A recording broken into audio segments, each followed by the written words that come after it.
예수 그리스도의 이름으로 감사하며 기도드렸습니다. 아멘.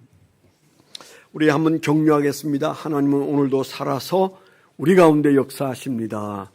격려하시죠. 네, 우리는 지난 수련회 때부터 중요한 주제를 다루어서 오늘까지 이제 함께하는 주제가 동행이라는 주제입니다. 생각할수록 정말 이 문제는 우리에게 간단한 문제가 아니고 너무 중요한데 참 우리는 지혜가 부족하다, 그런 생각이 많이 드는 대목이기도 하죠. 그래서 수련회 때 우리가 3일 동안 생각한 말씀이 하나님과의 동행, 그 하나님과의 동행은 하나님이 우리를 벗으로 여기시는 관계인데, 벗과 함께 동행하려면, 친구와 함께 먼 길을 가려면 뜻을 맞추어야 한다, 그런 얘기를 드렸습니다. 내 뜻과 내 벗의 뜻이 같을 수가 없죠. 대부분 우리가 친구 관계가 깨어지는 것은 어느 날 뜻이 다르다는 사실을 발견하면서 관계가 벌어지게 돼 있어요. 그래서 우리가 기억해야 할 말씀은, 하나님과 우리 사이에 하나님이 우리를 아브라함에게 말씀하시듯 벗이라 말씀하셨다면, 우리는 제일 먼저 해야 할 일이 하나님의 뜻을 내 뜻으로 받아들이는 것이죠. 예수님도 기도하다가 마지막 겟세마네 동산에서의 마지막 기도는, 그러나 내 뜻대로 마옵시고 아버지의 뜻대로 되길 원하나이다, 그렇게 기도하시고 그 다음 날 십자가를 지셨어요. 육체는 그거 지지 말라고 말하는데 하나님의 뜻은 지라고 말씀하셨어요. 그래서 우리가 살아가는 인생에 하나님과 동행하려면 하나님의 뜻을 붙잡아야 벗의 관계가 유지된다, 그런 말씀을 드렸습니다. 둘째 날 우리가 생각한 말씀이 예수 그리스도와 동행해야 하는 것이 우리 신앙인데, 너무너무 중요한 동행인데, 그 예수님과 우리가 동행하려면 어떤 관계 속으로 들어가야 하는가? 성경은 우리에게 뭐라고 말합니까? 너희는 신부고 나는 너의 신랑이다, 그렇게 말씀하셨잖아요. 그리고 에베소서 5장에는 그걸 명확하게 말했습니다. 우리가 부부로 사는 것보다도 더 분명한 이 관계는 예수님과 교회의 관계다. 그래서 모델이, 우리가 부부로 사는 가정의 모델이 예수님과 교회라는 관계성인데, 그 관계성에서 중요한 것은 목숨을 바쳐서 사랑하는 신랑과, 그리고 폐일원하고 순종하는 신부가 같이 사랑할 때 거기에서 신비가 일어난다, 비밀이 일어난다, 그렇게 에베소서 5장에 말하는 것처럼 주님이 우리에게 말씀하시려고 하는 주님과의 동행은 주님에게 우리가 순복하는 것이죠. 주님이 우리에게 목숨 바쳐 사랑하셨으니 우리는 그 사랑을 붙들고 순종하는데 우리가 이론의 여지가 없는 거죠. 내가 주님을 순종하는데 아무 이유가 없습니다. 왜냐하면 주님이 나를 사랑하셔서 죽으셨기 때문에. 그랬을 때 마치 부부가 서로 동행하듯이 주님과 우리 사이에 온전한 동행이 일어난다, 그런 원리를 우리가 함께 생각했고요. 세 번째 말씀이 성령님과의 동행이었습니다. 이게 성령님과의 동행은 훨씬 더 가깝게 여겨지는 말씀이에요. 벗이라는 말보다 부부라는 말씀이 더 가깝고, 부부라는 말씀보다 더 가까운 것이 우리 안에 계시는 성령, 이미 우리 안에 들어와 계신다. 그래서 성령과 내가 한 몸이다, 그런 말씀을 우리가 성경에서 자주 읽고 봅니다. 예수님께서도 내가 가고 성령이 오시는 것이 너에게 유익하다, 그렇게 말씀하셔서 성령님이 오시면 놀라운 역사가 일어날 것이라고, 인생의 큰 변화가 일어날 것이라고 말씀하셨어요. 근데 그 성령님이 나를 위해서 중보 기도하시는데 말할 수 없는 탄식으로, 내가 기도할 수 없을 때도 성령님은 내 행편을 아시고 내 문제를 아시고 하나님께 아뢰고 계신다는 로마서 8장의 말씀을 보면, 이거 대단한 동행이구나. 근데 심각한 문제가 어디에 있습니까?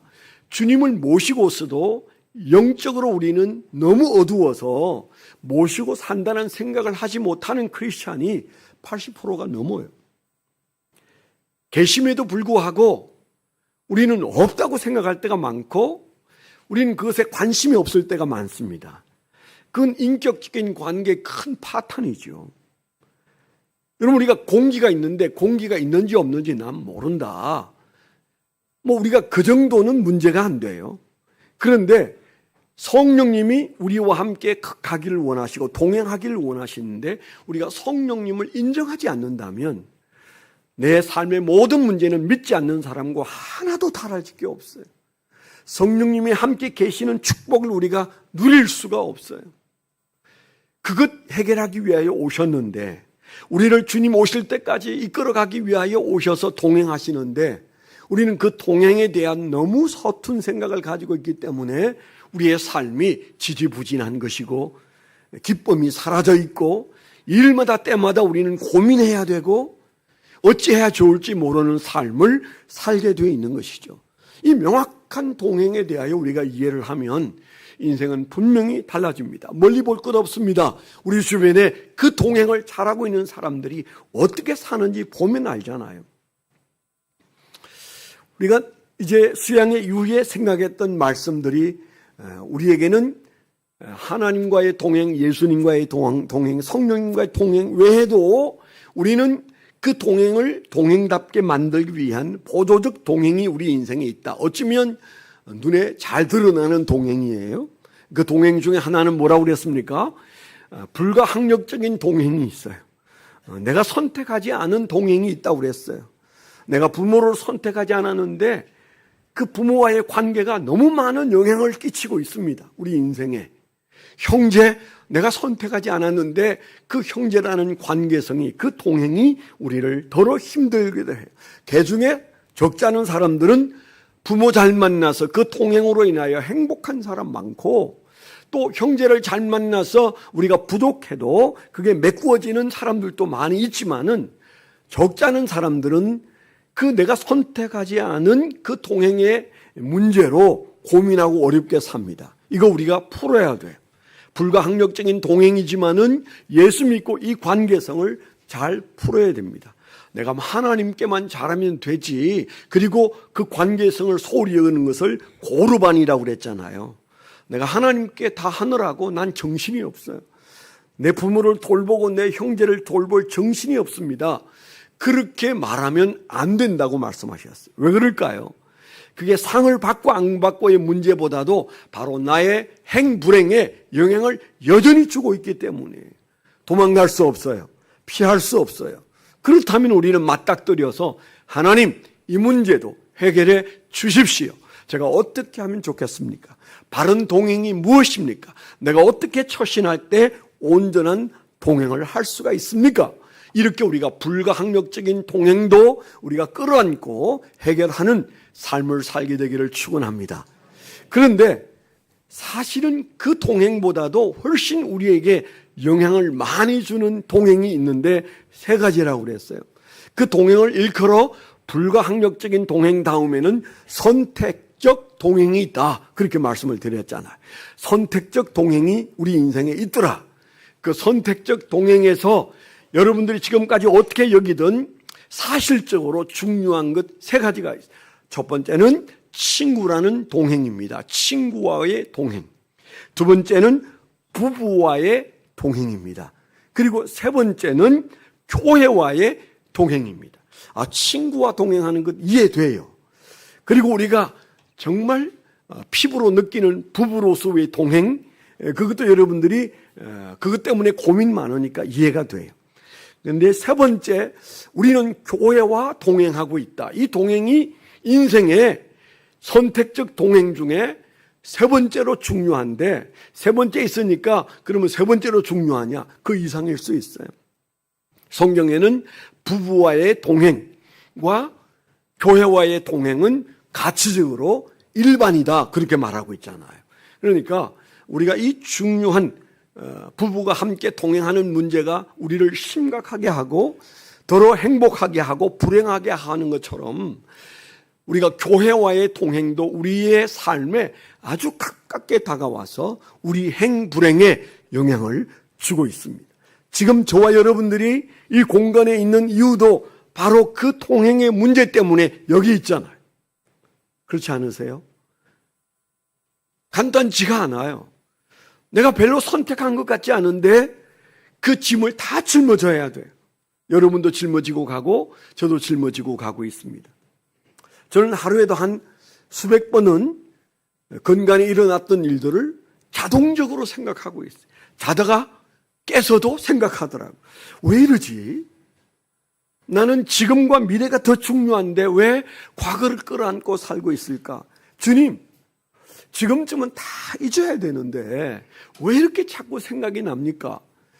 금식을 해도 떨어져 나가지 않고, 기도를 해도 떨어져 나가지 않고, 머리를 흔들어도 떨어져 나가지 않는 것이 뭐예요? 교회 문제예요. 교회와의 동행이에요. 여러분들의 상당한 분들은 교회의 동행에서 어느 정도 정리가 된 부분들이 여러분들에게 있겠지만, 저는 솔직한 얘기로 아직도 이 교회의 동행이 저를 굉장히 힘들게 하고 어렵게 하고 눈물 나게 하고 슬프게 만들고 그리고 고민하게 만들고 기도하게 만드는 것인데, 정말 이거 중요하구나. 교회와의 동행이 정말 중요하구나. 그런 생각을 정말 빼저리게 느끼면서 살아가고 있습니다. 여러분, 교회와의 동행이 잘 이루어지게 되기를 축원합니다. 그렇다면 우리가 교회와의 동행이 얼마나 중요한가에 대해서 설명하지 않아도 여러분이 피부로 느끼고 있는 그 교회와의 동행, 이것은 그냥 우리가 피부로 느끼는 고통을 느끼면서 교회의 동행이 나를 힘들게 하는구나. 그래서 여러분들이 교회의 동행을 중요하게 여긴다면 생각을 좀 넓히셔야 돼요. 정말 우리가 중요하게 여겨야 되는 교회와의 동행은 우리를 위대하게 만들어주는 가장 최고의 동행이 교회입니다. 부부로 잘 살면 좋은 삶이에요. 그리고 부모와 자식과 잘 사는 것도 좋은 삶이에요. 친구와 좋은 관계, 그래서 좋은 여행도 하고 좋은 밥을 먹고 함께 즐거워하는 것 좋아요. 위대하다고 말할 수 없어요. 내가 친구와 잘 동행하더니 위대해졌구나. 아니에요. 내가 부부 사이가 좋으니까 내가 위대해졌구나. 아닙니다. 그런데 성경은 우리에게 뭐라고 말합니까? 교회와의 동행은 우리를 위대하게 만들어주는 동행이라고 말하고 있어요. 그래서 성경에서 말하기를 나는 예수 그리스도와 동행하는데 어떤 식으로 동행한다고 그랬어요? 내가 그리스도의 몸으로 주님과 함께 딱 붙어 있어서 예수 그리스도가 머리고 나는 그 몸으로서의 지체를 이루고 있으므로 나는 주님과 함께 하나님의 길을 걷고 있고 예수님의 길을 걷고 있는, 예수님이 위대하시고 그분이 머리이신 그런 몸을 이루고 있으니 얼마나 거룩하고 얼마나 위대한 거예요. 그래서 우리 마음속에 이 동행은 지금 내 눈앞에 있는 가장 현실적으로 중요한 동행이구나. 좀 여러분이 그렇게 생각해 주시길 바라요.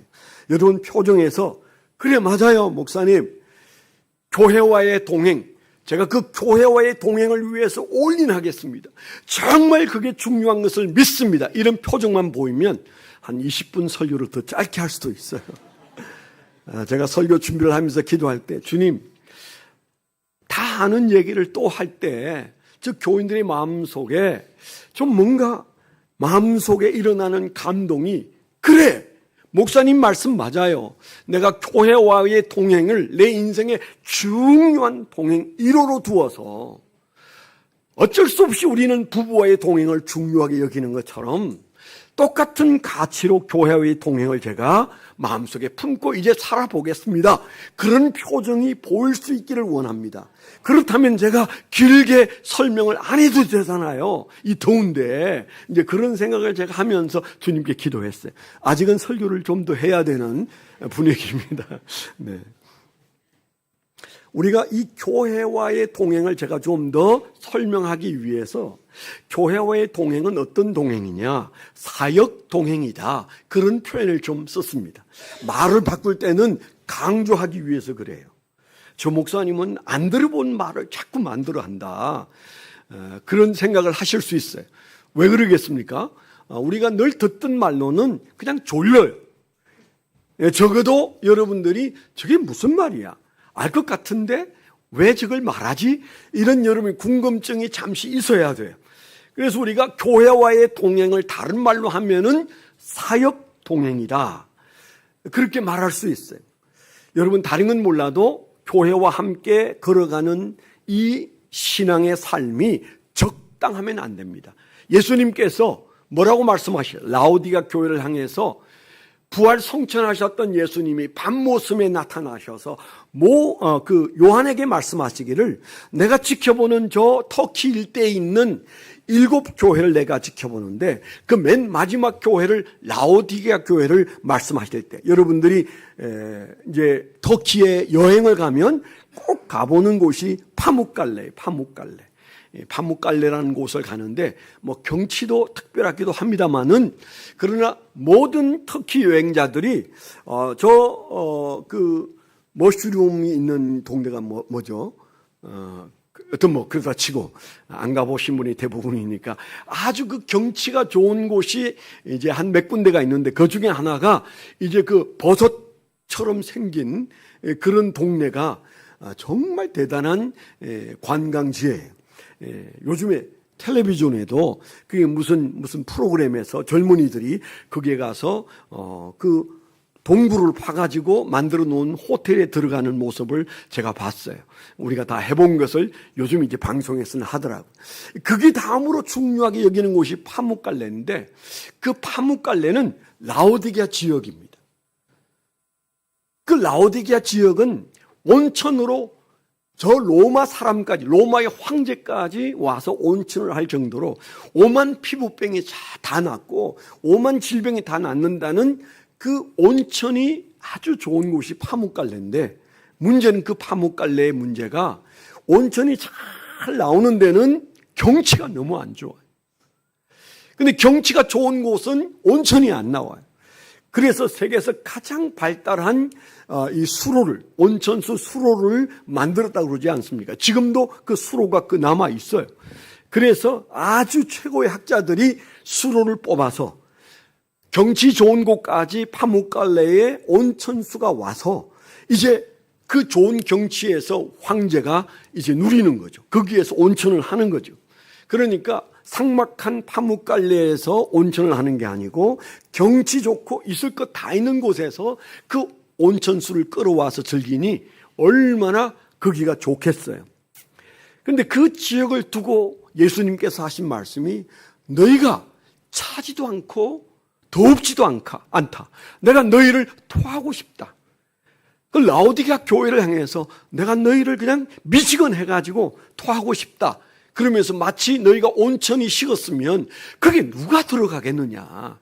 펄펄 끓는 온천이 아닌 식어 빠진 온천에는 아무도 들어가지 않고 그 동네는 얼씬을 수밖에 없는 것처럼 너희 교회가 그냥 시큰둥하고 적당히 예수 믿고 그냥 모여서 예배 하나 드리는 것으로 다 한 줄 알고 11조 드리면 잘하는 줄 알고 예수 그렇게 믿으면 나는 너희들에게 그 미지근함 때문에 함께 갈 수가 없다. 동행할 수가 없다. 함께 먹고 마시고 해야 되는데 그거 불가능하다. 나는 너를 토하고 싶은데 어쩌냐. 이 말씀이 바로 그 라오디게아 교회를 향해서 주님께서 요한에게 하신 말씀이세요.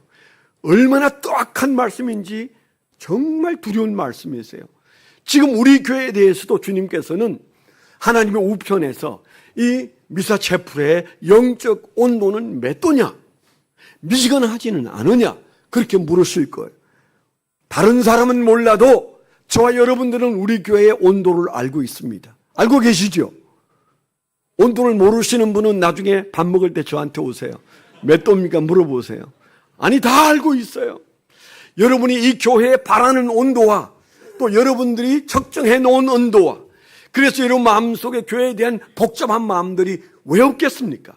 한국 교회 온도도 알고 우리 교회의 온도도 아는 거예요. 그런 측면에서 교회는 하나님께서 우리에게 주신 이 사명을 감당해야 되는 중요한 사역 공동체로서 교회는 그냥 적당히 우리가 위로받기 위해서 모여 있는 곳이 절대 아닙니다. 물론 초신자이기 때문에 나는 목사님 위로받는 것이면 충분합니다. 그런 마음을 가진 분도 계시겠지만은, 그러나 여러분을 불러 모으신 주님의 뜻은 위로를 주시는 것을 넘어서 사역하게 하기 위하여 사역 동행으로서 우리를 부르셨어요. 우리가 적당히 믿으면 사역하는 것이 아니고, 사역하는 것이 아니면 주님이 우리와 동행하기 어렵고, 그런 교회와의 동행은 여러분들에게 아무 의미가 없어요.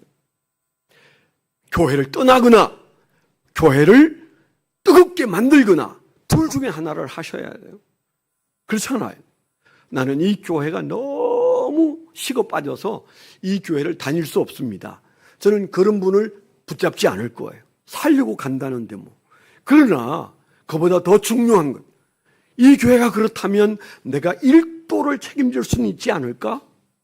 우리가 여기 백수십 명이 모였다면 여러분들이 각자가 1도만 책임지면, 이 온도를 1도만 책임지면 이 교회는 당장 끓기 시작할 겁니다. 끓으면 무슨 문제가 일어나요? 변화가 일어나게 돼 있어요. 식으면 무슨 일이 일어나요? 변질이 일어납니다. 여러분의 신앙은 변질되고 있습니까? 변화를 만들어내고 있습니까? 사역하는 교회가 사역 공동체로 사역 동행을 하려면 우리가 적어도 이 온도에 대해 좀 민감해야 돼요. 격불 쬐지 마시고 여러분들이 바로 그 작은 난로 하나라고 생각하세요. 내가 다는 몰라도 1도는 책임질 수 있다. 이런 마음을 가지실 때 하나님께서 우리에게 은혜를 베풀어 주실 줄 믿습니다. 저는 이번 말씀을 준비하면서 사도행전 5장이 생각났어요. 언제나 생각하면 두려운 말씀인데, 4장에는 바나바가 등장하고 바로 이어서 또 다른 한 사람이 등장하는데 아나니아가 등장합니다. 이 성경을 나누어 놓은 어떤 신부가 이 4장과 5장을 나누었는데 이건 좀 잘못 나누었다는 생각이 늘 들고요. 오늘 우리가 읽었던 말씀도 고린도전서 12장과 13장을 딱 나누어 놨는데 이거 잘못 나눈 거예요. 그래서 아까 우리가 13장 7절까지 읽은 거예요. 문제 해결을 위해서 말하려고 하는데 딱 잘라버렸어요. 사랑이라는 주제로 우리가 13장을 열심히 읽지만 왜 사랑 타령이냐, 왜 사랑 얘기를 바울 사도는 고린도 교회에게 하고 있느냐, 12장이 없는 13장은 아무 의미가 없어요. 그렇기 때문에 여러분 장에 너무 속으면 안 돼요. 12장과 13장을 붙여서 읽는 것이 맞다. 그렇게 우리가 생각할 때 여기 아주 중요한 사도행전 4장과 5장 사이에 바나바와 요셉, 바나바라는 별명을 가진 요셉이라는 사람과 아나니아라는 이 두 사람을 비교하기 위하여 기록해 놓은 사도행전을 누군가가 그냥 싹둑 잘라서 4장 바나바, 5장 아나니아 이렇게 하기 때문에 우리가 별로 피부에 와 있지 않아요. 저 사진이 나와 있네요. 파묵갈래. 이야, 부탁도 안 했는데 오늘은 뭐 척척 잘 맞습니다. 네. 저기 뭐 저 정도가 아니고 굉장히 많지만 저게 중심이에요. 저게 퍼렇게 보이는 저기가 바로 그 뜨거운 물입니다. 그 주변에 어디서든 온천이 나오는 그런 곳이에요. 근데 여러분 보십시오. 삭막하잖아요. 저기 장사꾼들만 집을 짓고 살고, 저기 왕궁 비슷한 거 없잖아요. 저기에 안 짓습니다.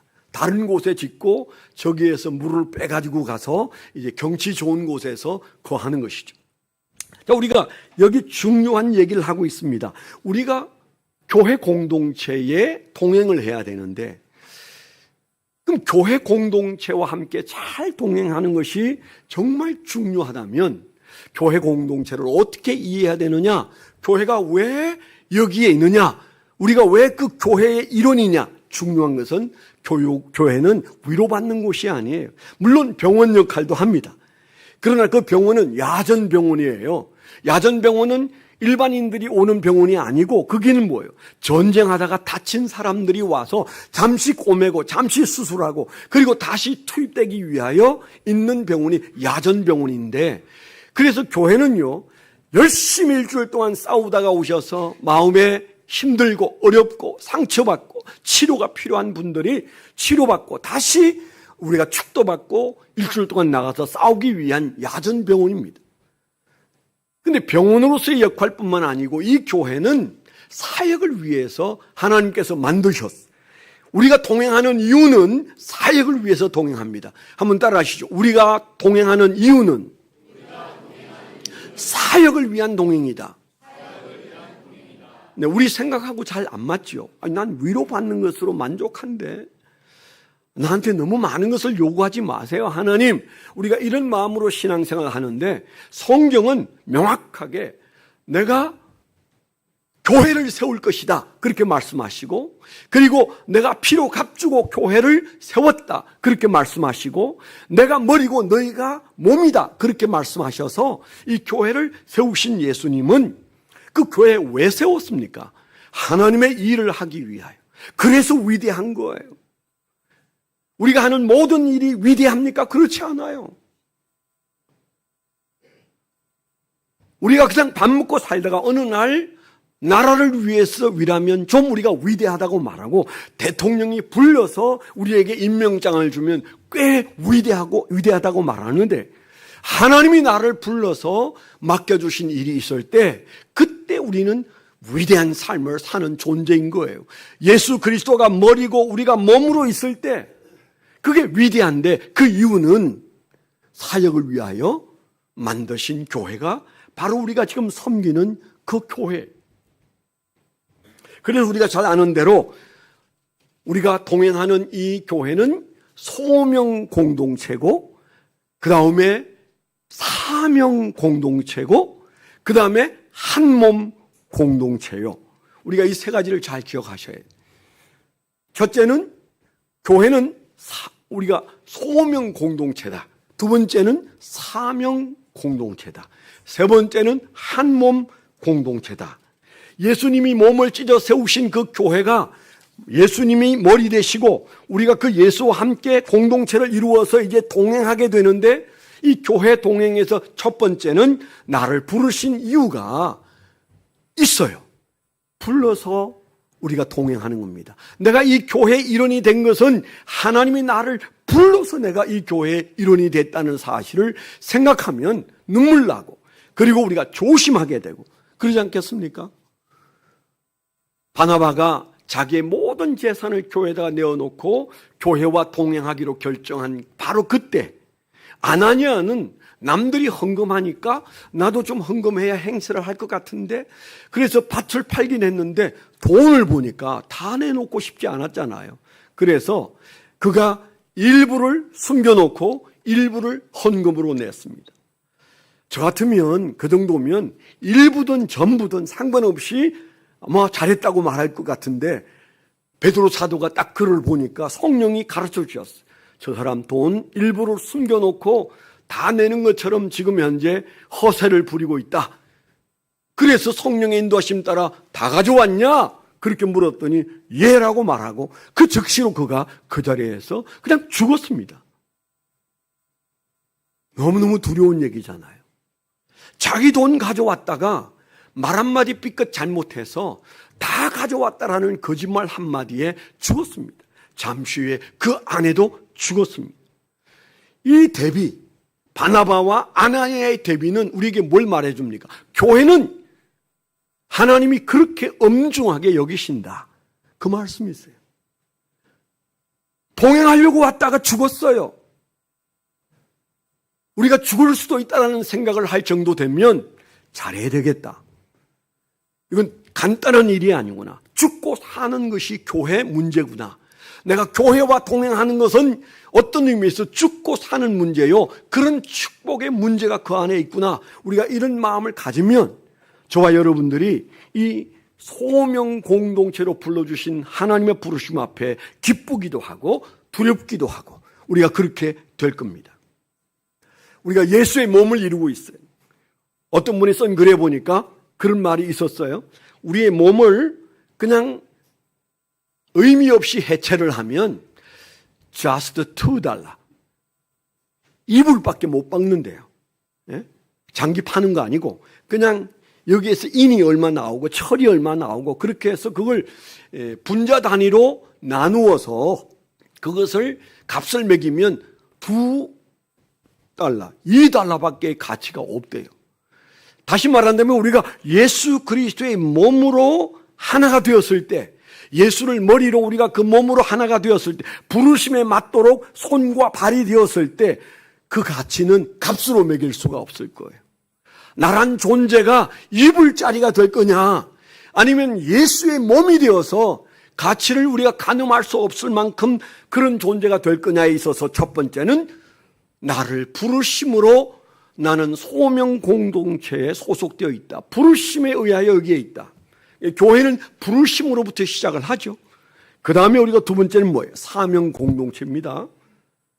부르셨을 뿐 아니라 보내심을 받은 공동체예요. 왜 불렀습니까? 하나님을 예배함과 동시에 세상으로 보내기 위하여. 그걸 우리는 뭐라고 말합니까? 사명자들의 공동체다. 그래서 우리가 사명 공동체다. 소명 공동체이면서 보내셨으니까 사명 공동체다. 아버지께서 나를 보내신 것처럼 나도 너희를 보내노라. 주님께서 아주 명확하게 그렇게 말씀하셨어요. 우리가 9월이 되면 언제나 대각성 전도 운동을 펼칩니다. 작년에 우리는 그저 정신없이 첫 해를 맞이했기 때문에 대각성 전도 운동을 펼치지 않았습니다. 그러나 지금 올해는 우리가 대각성 전도 운동을 펼쳐야 된다. 적어도 우리는 77일 동안 한 사람을 전도해야 된다. 제가 그런 말씀을 드리고 싶어요.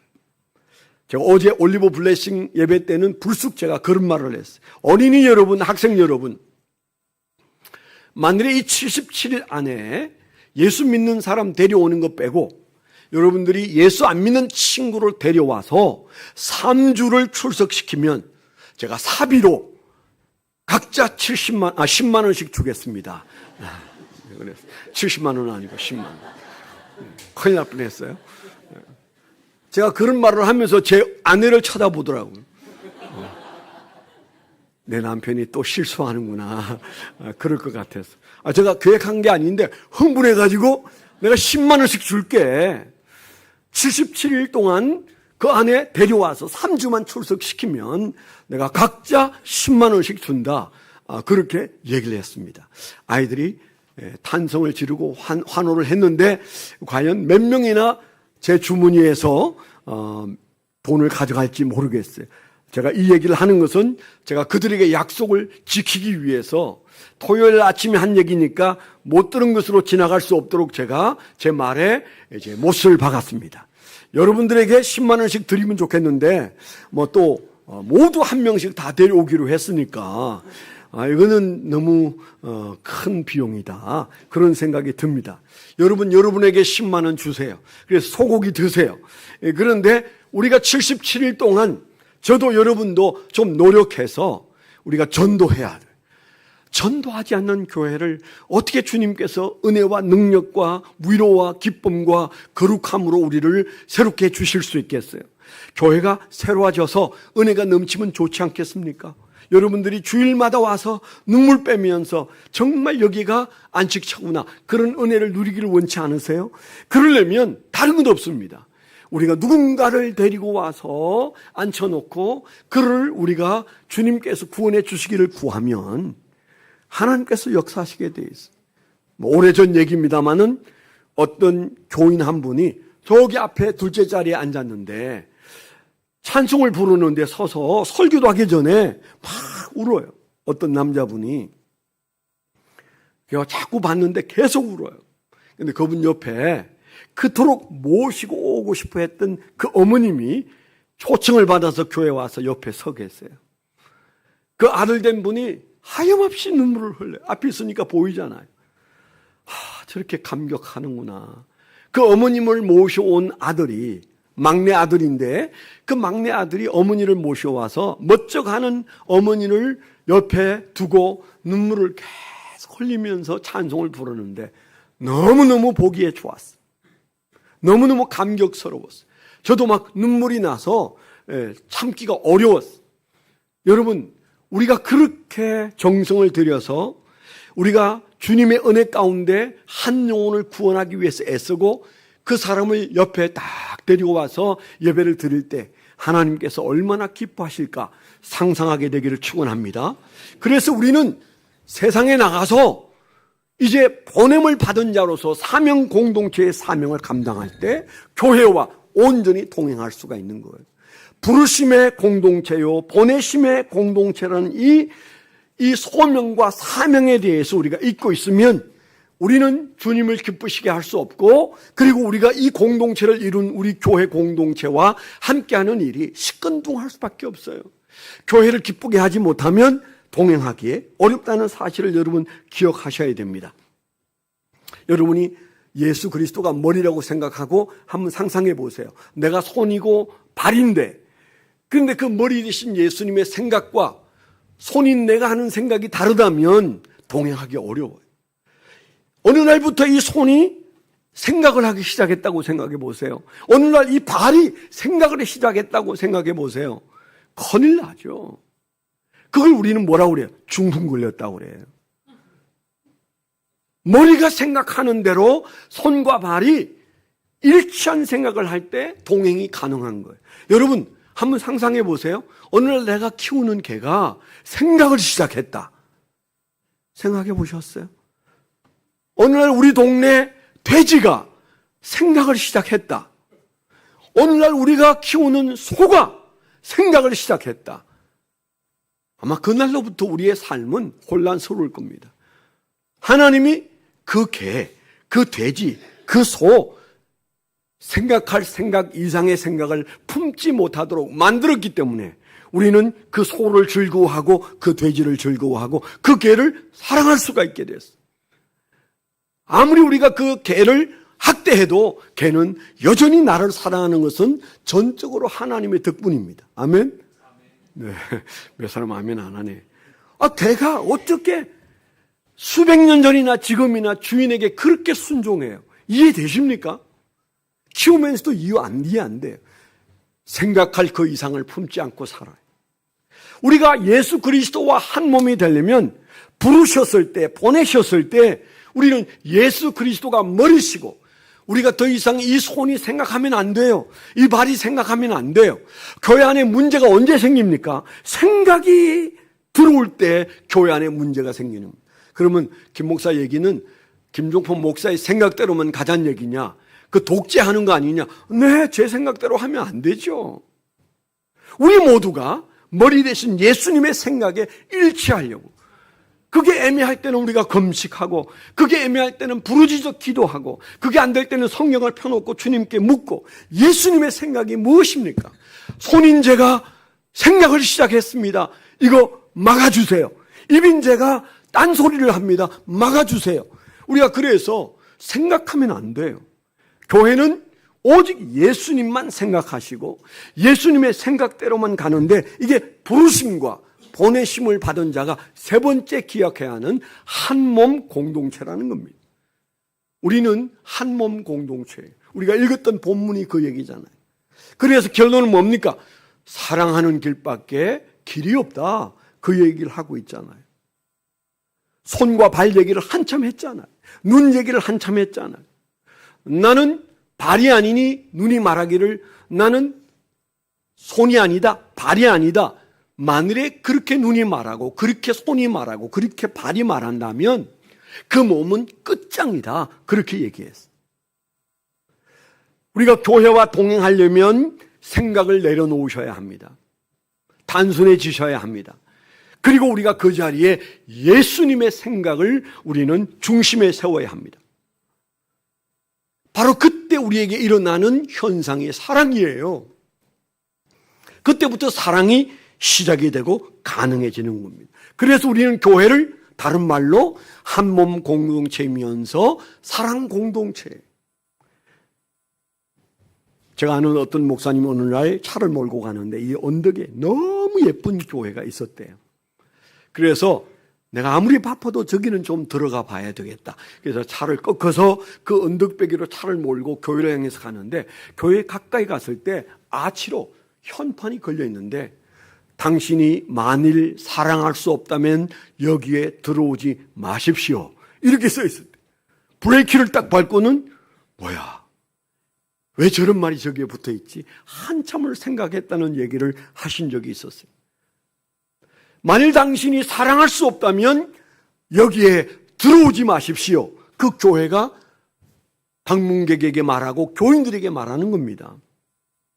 사랑 공동체이고 한 몸 공동체이기 때문에 우리는 바로 그런 의미에서 우리는 하나여서 오랫동안 주님과 동행하고 교회와 동행하는 삶을 살아야 되는 거예요. 여러분, 우리 안에는 멋있는 교회를 사모하는 마음이 가득합니다. 교회다운 교회를 꿈꾸고 있습니다. 그래서 오늘날은 교회로부터 멀어지는 사람들이 많습니다. 바보요, 그리고 어리석은 사람이에요.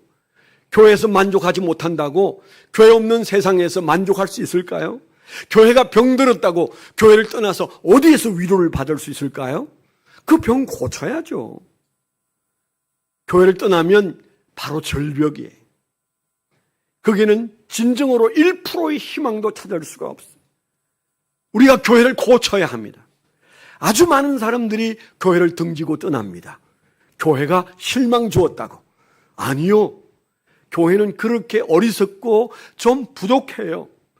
부름 공동체고 보냄 공동체이고 한몸 공동체고 사랑의 공동체라고 하지만 우리는 너무 부실해요. 누가 그것을 고쳐낼 수 있겠습니까? 바로 그 한 몸을 이루고 있는 지체인 우리가 각자 그것을 고쳐나가서 이 교회가 온전한 교회가 되게 하는 그런 길을 걸어야 합니다. 고칠 수 있습니다. 성령이 원하시기 때문에 우리는 고쳐야 합니다. 그런 의미에서 저와 여러분들이 기억할 것은 교회와의 동행은 내가 올인하고 이제는 정말 이것밖에 없다. 이 교회와 내가 진정으로 동행하고 싶다. 그런 소망으로 예수가 머리 된 교회와 동행하는 신앙이 온전히 이루어지기를 축원합니다. 기도하겠습니다. 하나님 아버지, 교회와 동행해야 하는 저희들이 걱정이 많습니다. 세상에 하도 실망 주는 교회가 많고 실망 주는 목회자들이 많고 교회 직분자들이 많아서 우리 마음속에 교회에 대한 신뢰가 무너져 있는 이 땅에서 주여 아름다운 교회 미사체풀 공동체가 온전한 교회 되기를 사모하고 구합니다. 주여 우리가 그 일을 시작할 수 있도록 인도해 주셔서 교회와의 동행이 축복이 되게 하여 주옵소서. 예수 그리스도의 이름으로 감사하며 기도드렸습니다. 아멘. 하나님 앞에 예물 드리겠습니다.